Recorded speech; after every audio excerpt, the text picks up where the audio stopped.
After 14 weeks out, could Jadon SANCHO finally be getting back on the football pitch for Manchester United today as they take on Reading in the FA Cup, where Ten Hag's set to rotate and give some young players a chance? Paul Pogba return has been spoken about a lot lately with Juventus's kind of financial stuff, the 15-point deduction. A lot of fans saying they take Paul Pogba back, and news coming out that Paul Pogba regrets going to Juventus and will likely move because they're in a bit of a situation.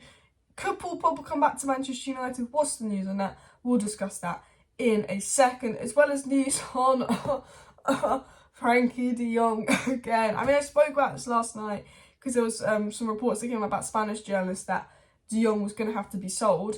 And then Man United journalists that are briefed by the club are pretty much confirming, yeah, we're going to go back for De Jong in the summer. So basically, I think we're going to get the De Jong Saga 2.0 in the summer. However, we're going to see where that one goes. Like, I'm at a point with De Jong, yeah, where I think we should just go for Enzo Fernandez because, like, I know he's more expensive, but we've done that whole De Jong thing. And I think De Jong just loves Barcelona. I think if he has to leave Barcelona, cool, United's an option. But I just think, and sorry, I'm ill, that's why I'm coughing. I don't know if I can be asked for De Jong Saga unless we get a certainty that De Jong is willing to come. And like last year we got a phone call that De Jong, if once his wage situation was sorted, Barca, he would come. Never happened. Unless we get some kind of certainty that De Jong's going to come and De Jong wants to move and him to actually agree some kind of personal terms. I don't know if I want to do it all over again, because we actually, for the first time ever, we put in a bid to Barcelona and De Jong hadn't even agreed personal terms.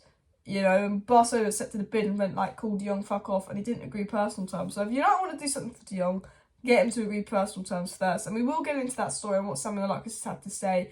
But I think, if Barcelona do have to sell De Jong, although Barcelona will probably find a way and pull out some upper economic levers so they don't, I think United could be the club he goes to. But we're going to get into the Sancho news, the Reading news, then we're going to get into Pogba news, then we're going to get into some news about Jim Ratcliffe not actually seriously wanting United and the Glazers won't sell to Jim Ratcliffe. And then we're going to get into some transfer news on Ousmane De Jong, Mohamed Kudus. So, Jadon SANCHO reportedly could return to Manchester United today, could return to the squad today. I don't think he will start. In fact, I know he's probably not going to start versus Reading, but I think he could definitely come on as a sub in the 70th minute. I think Reading's a good game to kind of blend him into, get him back in the squad and get him back working well. Now, the thought is, how will Manchester United line up versus Reading? What's kind of the starting 11 approach versus Reading? And I would say I'd play probably Butland in goal or Heaton. I'm not really that bothered. Because Delo's injured and Wan-Bissaka's played a lot, I'd probably give Brandon Williams a go at right back. I'd probably give Malacia a go at left back. And because Martinez and Lindelof played the last game, I'd play probably Maguire and Varane. However, I'm happy to play Maguire and Lindelof and further rest Varane if need be, because he's injury prone. Obviously, this is the game you can rest Casemiro for. It's Reading. We're going to have to trust McFred to beat a championship side. With Ten Hag's management and Ten Hag's tactics, hopefully they can. And I'll be playing McFred there in the pivot with Bruno, because we've literally got no option for Bruno other than Eriksen, and Eriksen definitely needs to rest. Bruno, I think Bruno's only missed like 14 days through injury in the last 5 years. Bruno's, fuck me, unstoppable. Probably going to jinx that now. Right wing Pellistri, left wing Garnacho, and up top Alanga. The front three that finished off the last game, might as well, youthful, young front three. They did quite well as well, and all on the pitch versus Forest. So I'd give them a run in, and then I would obviously look to get Jadon SANCHO, and that's my squad. I think Ten Hag will go something like that. He might go a bit stronger, I'm not sure. I think because we're so far in the Carabao Cup now, we're basically in the final, because of the top four race and because of the Europa League. I think if Ten Hag was to drop a trophy, and I don't think he will, I think Ten Hag's the mentality of I want to win it all, I want to win every game. I think he would drop the FA Cup, so I don't think he's going to go super strong. But you never know with Ten Hag. He does come across as the guy that wants to win it all. So, Paul Pogba, Manchester United return rumours. So, obviously, after Juventus were hit with a 15-point deduction, there was a lot of Vlahovic, Paul Pogba stuff. Now, we know from confirmed good sources that United were in for Vlahovic, United held talks to Vlahovic, and Vlahovic is a United target. Good sources have not confirmed a Paul Pogba return. Clickbait journalists, and I'm going to tell you this, guys, now. Clickbait journalists on Twitter that aren't actual journalists, that will make up stories, like the same journalist that said that Sancho and Ten Hag got in a big fat fight and that Ten Hag wants Sancho sold just a couple months ago when he was dropped, are saying, oh, Man United are going to make a move for Pogba. And Pogba's going to return to United. Look, I'll be honest with you. Paul Pogba, people want him back. I think he would be brilliant with Casemiro. I don't think he's going to return to United despite the Juventus financial situation, because I don't think Ten Hag will want to do it. I think Ten Hag will go, he's a blast of the past, he's way too injury prone, he's not even played for Juventus this season, I'm not going back in for him. However, obviously Paul Pogba's moved to Juventus, been injured, a bit of a situation there, he wanted to go back to Juventus, kind of revitalise his career. Paul Pogba's not happy. Paul Pogba regrets moving to Juventus, but Paul Pogba's also been injured, so he knows there's not much he can do about it.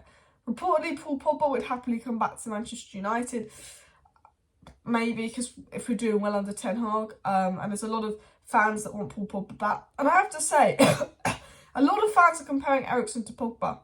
Like, come on. Come on. One, Eriksen is playing out of position, and I wanted to sort of address the Paul Pogba kind of speculation and say, look, Paul Pogba, in my opinion, is not returning to United. Maybe he regrets the Juventus move. But, like, we just got to get over Paul Pogba. Good player, didn't work out. Like, let's be honest. Let's just get over Paul Pogba. It's not a good idea to bring him back, you know.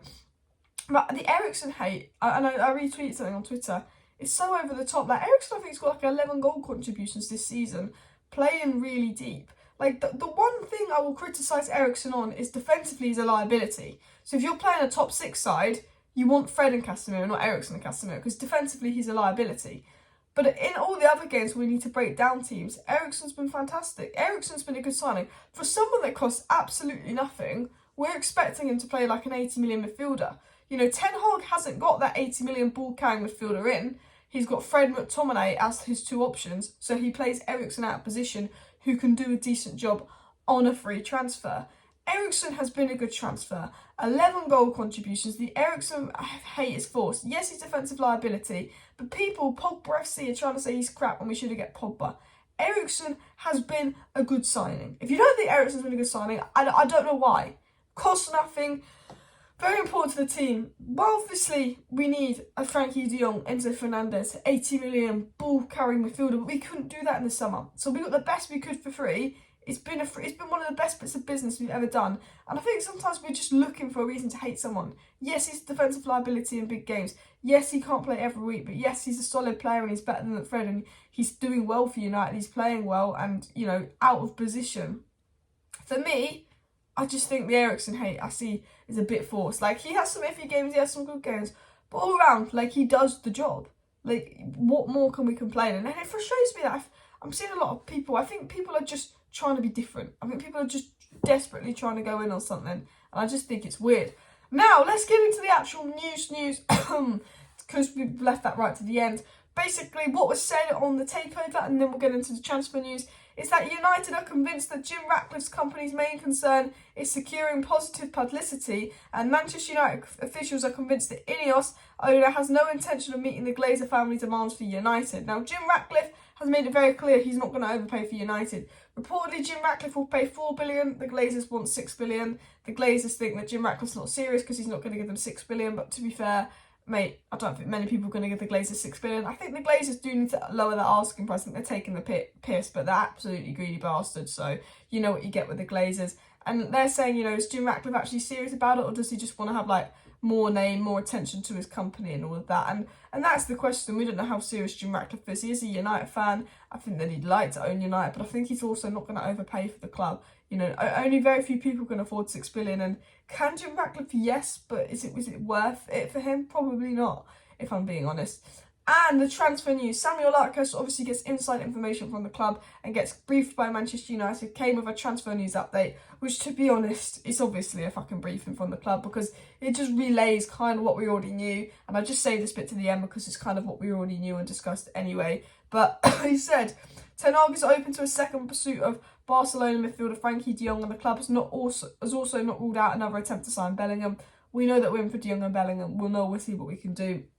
He also said Harry Kane and Victor Osimhen are of interest to United, while Ten Hag is an admirer of Gonçalo Ramos as well as Mohamed Kudus. So that is the update from him. He's obviously been briefed by the club about who we're interested in striker-wise, who we're interested in midfield-wise. You know, that is kind of the transfer update, and that's things that we're looking to do in the summer. And I think, you know, come April, once we get the new ownership sorted, I think the summer transfer will be like much more heated up and we can be much more on it.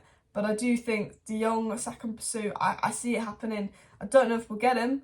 I don't. It really depends on if actually De Jong is serious or not. But I tell you what, if we are going to go in a second pursuit of De Jong, make sure he bloody wants to come. And make sure you have personal terms agreed with him before anything. Because I cannot be bothered. I think we'll prioritise a striker first, like Vlahovic, Osimhen, Kane, Sesko, whoever we want. And then I think we'll go for a midfielder. Then I think we'll go for a right back. Then I think we'll go for a goalkeeper. Smash a like, smash a subscribe. Thank you for watching. Live 8 PM tonight for Manchester United versus Reading. Watch along. See you next time. Bye.